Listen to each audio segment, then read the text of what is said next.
हरियाणा के मुख्यमंत्री नायब सिंह सैनी ने अंतर्राष्ट्रीय युवा दिवस के मौके पर पंचकूला में आयोजित कार्यक्रम में शिरकत की। इस दौरान मुख्यमंत्री नायब सिंह सैनी ने HIV एड्स जागरूकता अभियान की शुरुआत की।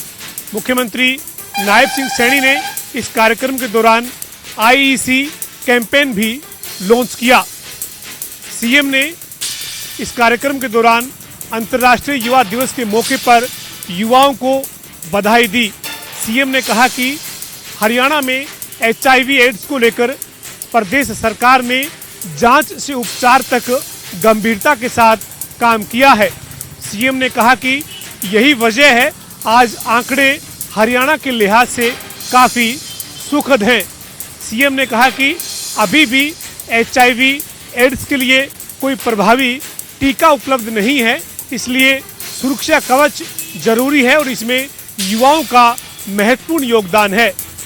मुख्यमंत्री नायब सिंह सैनी पंचकूला में आयोजित इस कार्यक्रम में शिरकत करने के बाद चंडीगढ़ हरियाणा सचिवालय पहुंचे। सीएम ने दोपहर बाद सचिवालय में कई महत्वपूर्ण बैठक ली जो देर शाम तक चली। मुख्यमंत्री ने प्रगति पोर्टल की चौथी बैठक की अध्यक्षता की। इसके साथ ही मुख्यमंत्री ने परिवार पहचान पत्र की 7वीं बैठक की अध्यक्षता की और परिवार पहचान पत्र को लेकर तमाम जरूरी जानकारी हासिल की। इसके साथ ही मुख्यमंत्री नायब सिंह सैनी ने टूरिज्म डिपार्टमेंट के इंफ्रास्ट्रक्चर को लेकर गठित कैबिनेट सब कमेटी की बैठक ली। इस बैठक में मुख्यमंत्री नायब सिंह सैनी के साथ हरियाणा के पर्यटन मंत्री डॉक्टर अरविंद शर्मा और कैबिनेट मंत्री राव नरबीर सिंह मौजूद रहे। इसके बाद मुख्यमंत्री नायब सिंह सैनी सीएम के संत कबीर कुटीर आवास पर आयोजित तीज महोत्सव कार्यक्रम में भी पहुंचे। चरखी दादरी में 6 अगस्त को सिटी पुलिस थाने के सामने जो अंधाधुंध फायरिंग हुई थी, उस मामले में आज चरखी दादरी की CIA टीम ने गांव गोपालवास के समीप एक अमरदीप उर्फ पंकज साहवास को मुठभेड़ के दौरान गिरफ्तार किया गया है। आरोपी पर 2 गोलियां दागी गई हैं पुलिस के द्वारा। बताया ये जा रहा है कि यह आरोपी पुलिस पर फायरिंग करने की फिराक में था। इसी दौरान CIA टीम ने उसको पकड़ लिया और दोनों पैरों में इसको गोलियां लगी हैं। DSP कप्तान सिंह यहाँ सिविल अस्पताल में चरखी दादरी के पहुँचे हैं। चरखी दादरी के सिविल अस्पताल में जो पंकज है, जो आरोपी है, उसको यहाँ पर एडमिट करवाया गया है। बताया ये जा रहा है कि जो ये फायरिंग हुई थी उसमें मुख्य साजिशकर्ता ये अमरदीप उर्फ पंकज साहवास था और कप्तान DSP कप्तान सिंह भी यहाँ पर सिविल अस्पताल में पहुँचे हैं। पुलिस का ये कहना है कि मामले की जांच की जा रही है और इस पूरे मामले की जांच के बाद में ही आगामी जानकारी दी जाएगी। प्रदीप साहू, जनता TV, चरखी दादरी। रोहतक में सिला बाईपास के पास फ्लाईओवर के नीचे खड़ी एक क्रेटा गाड़ी में अचानक आग लग गई।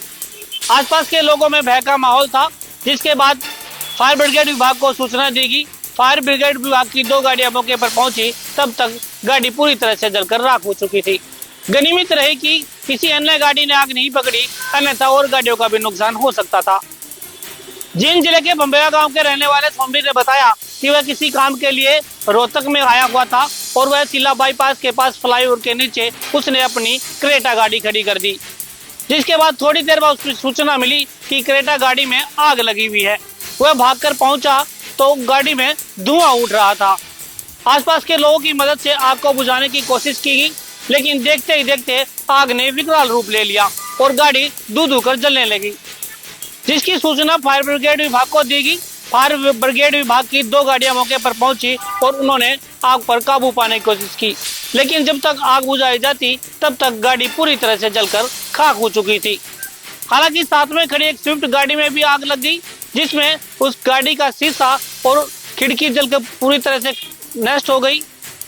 गनीमत रही कि गाड़ी को आसपास के लोगों की मदद से उसे वहां से धकेल दिया गया और दूसरी तरफ ले जाया गया, अन्यथा उस गाड़ी में गैस सिलेंडर लगा हुआ था और बड़ा हादसा भी हो सकता था और वह गाड़ी भी पूरी तरह से जलकर राख हो चुकी होती, लेकिन उस गाड़ी को बचा लिया गया।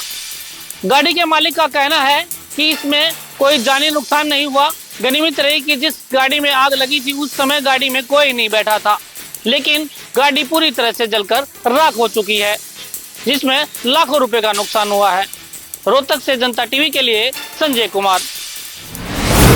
फरीदाबाद के सिविल अस्पताल में मंगलवार को सुबह 10 बजे से लेकर करीब 11:30 बजे तक बिजली आपूर्ति जो है वो बाधित रही, जिसके चलते मरीजों को भारी परेशानी का सामना करना पड़ा। बिजली न आने के चलते टॉर्च की लाइट के रोशनी में जो है वो डॉक्टरों को मरीजों का इलाज करना पड़ा।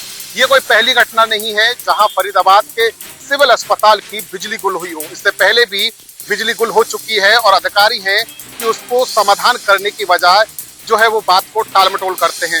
हालांकि मंगलवार को 1.5 घंटे हुई बिजली गुल को लेकर अधिकारी अब जो है वो व्यवस्थाओं को दुरुस्त करने की बात कह रहे हैं, परंतु बड़ा सवाल ये है कि कोई भी वैकल्पिक सुविधा न होने के चलते मरीजों को मंगलवार के दिन जो है वो बिजली न होने के चलते भारी परेशानी का सामना करना पड़ता था। इससे बता दें कि कहीं ना कहीं जो स्वास्थ्य विभाग है वो हर साल करोड़ों रुपए पानी की तरह स्वास्थ्य सेवाओं पर बहाता है, परंतु बड़ा सवाल ये है कि वो करोड़ों रुपए आखिर कौन सी स्वास्थ्य सेवाओं पर बहाए जाते हैं, जबकि फरीदाबाद के सिविल अस्पताल में बिजली आपूर्ति के लिए कोई वैकल्पिक सुविधा का इंतजाम अभी तक नहीं हो पाया है। फरीदाबाद से जनता टीवी के लिए मुकेश राजपूत। शहर में जल भराव ना हो, इसके लिए भिवानी के डीसी साहिल गुप्ता ने पूरे शहर का निरीक्षण किया। साथ ही उन्होंने डिस्पोजल पर जाकर के भी जांच की। उनका कहना था कि पिछली बार पानी 2-3 दिन तक जो है शहर के अंदर रहा, जिससे लोगों को खासी मुश्किलों का सामना करना पड़ा था। साथ ही उन्होंने डिस्पोजल के कर्मचारियों को आदेश दिए हैं कि इस बार ऐसी स्थिति पैदा ना हो, क्योंकि बारिश अभी कमी नहीं है। मौसम विभाग की माने तो अभी 2-3 दिन के बाद फिर से बारिशें होनी है। इसी को लेकर के उन्होंने शहर का दौरा किया है और साथ ही कहा है कि इस बार पानी 3 से 4 घंटे के अंदर निकलना चाहिए। और साथ ही अधिकारियों और कर्मचारियों को ये भी कहा है कि मोटरों की व्यवस्थाओं को दुरुस्त रखें और साथ ही पेट्रोल व डीजल की व्यवस्था भी दुरुस्त रखें। अगर बारिश ज़्यादा हो, अगर बिजली ना हो तो भी पानी की निकासी तुरंत हो सके। जनता टीवी के लिए भिवानी से दीपक मुटरेजा। गुरुग्राम पुलिस ने विदेश में बैठे गैंगस्टर के साथ गुर्गों को गिरफ्तार किया है। बता दें कि आरोपियों के खिलाफ कई संगीन और गंभीर मामले दर्ज हैं। आरोपियों की पहचान की अगर बात करें तो आरोपी रोहतक और दिल्ली के रहने वाले हैं, जिनके ऊपर तकरीबन 2 दर्जन से ज्यादा मामले दर्ज हैं। गैंगस्टर दीपक नांदल और हिमांशु भाऊ गैंग से इनके ताल्लुकात हैं और उन्हीं के लिए ये काम करते हैं। वहीं गुरुग्राम पुलिस ने आरोपियों के कब्जे से 4 पिस्टल और 18 जिंदा कारतूस बरामद किए हैं। गुरुग्राम पुलिस आरोपियों से लगातार पूछताछ कर रही है कि आखिरकार अब तक ऐसी कितनी वारदातों को ये अंजाम दे चुके हैं और कौन कौन सदस्य इनके साथ और शामिल हैं। उन्हीं की तलाश में भी गुरुग्राम पुलिस जुट गई है। यमुनानगर जिले के शहर जगाधरी में राजा की गली में एक किले की दीवार भरभराकर गिर गई। बता दें कि यह वो दीवार थी जो लगभग 200 से 250 वर्ष पूर्व बनाए गए महल, राजा के महल की दीवार थी, जो कि काफ़ी जर्जर हालत में थी। बता दें कि जब दीवार गिरी उससे मात्र कुछ ही क्षण पहले एक स्कूटी सवार वहां से गुजरा था। पूरे का पूरा घटनाक्रम एक सीसी कैमरे में कैद हो गया। बताया जा रहा है कि पहले किले की दीवार के पास से एक पेड़ छोटा सा जो दीवार के अंदर उगा हुआ था वो गिरता है। उसके बाद धीरे धीरे मिट्टी सरकनी शुरू हो जाती है।